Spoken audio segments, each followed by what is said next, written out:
In front of me is ASUS ROG Phone 9 and today I would like to show you how you can edit password in Google Passwords Manager. Begin by opening Settings and scrolling to hit Passwords and Accounts. Then hit Open under Google. Hit Google Password Manager and select the password you wish to edit.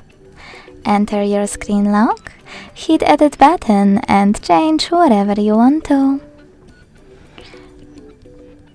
When you're done, hit Save at the top right corner.